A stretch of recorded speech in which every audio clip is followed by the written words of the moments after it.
بسم الله الرحمن الرحيم والسماء والطارق وما أدراك ما الطارق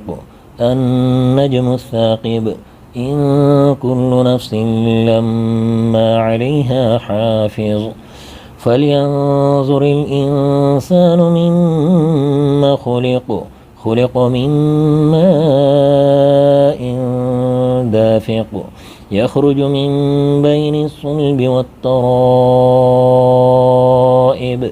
إنه على رجعه لقادر يوم تبلى السرائر فما له من قوة ولا ناصر والسماء ذات الرجع والأرض ذات الصدع إنه لقول فصل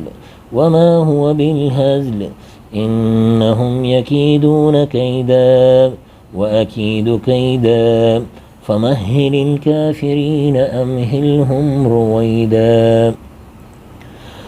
بسم الله الرحمن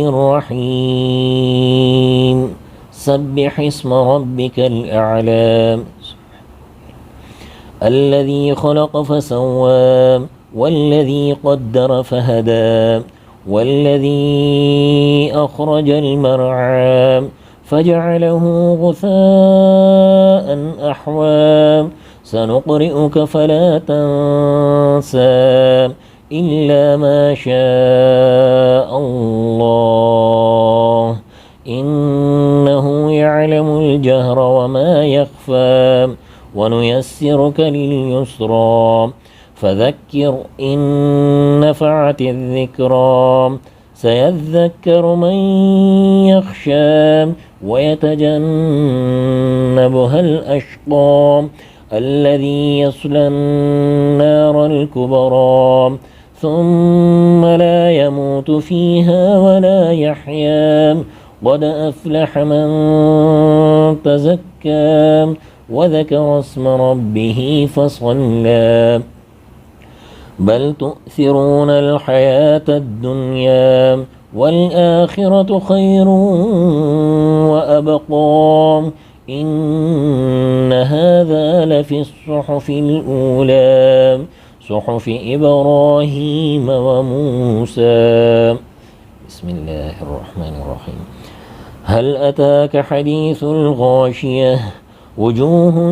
يومئذ خاشعة عاملة ناصبة تصلى نارا حامية تسقى من عين آنية ليس لهم طعام إلا من ضريع لا يسمن ولا يغني من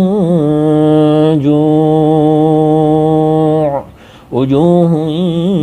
يومئذ ناعمة لسعيها راضية في جنة عالية لا تسمع فيها لاغية فيها عين جارية فيها سرر مرفوعة وأكواب موضوعة ونمارق مسفوفة وزرابي مبثوثة أفلا ينظرون إلى الإبل كيف خلقت وإلى السماء كيف رفعت وإلى الجبال كيف نصبت وإلى الأرض كيف سطحت فذكر إنما أنت مذكر لست عليهم بمسيطر إلا من تولى وكفر فيعذبه الله العذاب الأكبر إن إلينا إيابهم ثم إن علينا حسابهم صدق الله العظيم.